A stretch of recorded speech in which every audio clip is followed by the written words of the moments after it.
Legislative IQ. Increase your legislative intelligence with Florida's policy, budget, and campaign monitoring service. Subscribe today at legislativeiq.com.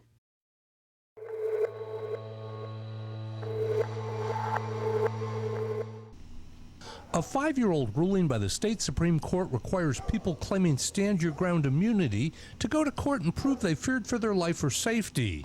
But legislation being heard next week would shift that burden to prosecutors, making them prove that someone is not innocent. You are innocent until proven guilty. The legislation has the support of the NRA. They created a special stand-your-ground hearing and reversed the burden of proof, making a defendant who exercises self-defense guilty until they can prove themselves innocent. Under the legislation, prosecutors can still make you go to court and prove that you're innocent, but if you do, they could be forced to pay your legal fees. Prosecutors who make the wrong decision could be on the hook for up to $200,000.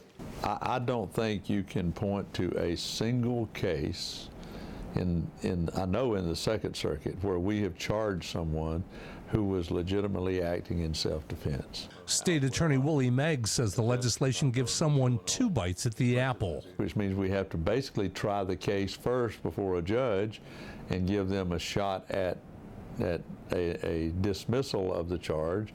And if we win there, then we've got to go in and convince a jury in a second trial. The bill is expected to survive next week's hearing, but after that, it faces an uncertain future. Reporting from the state capitol, I'm Mike Vasalinda.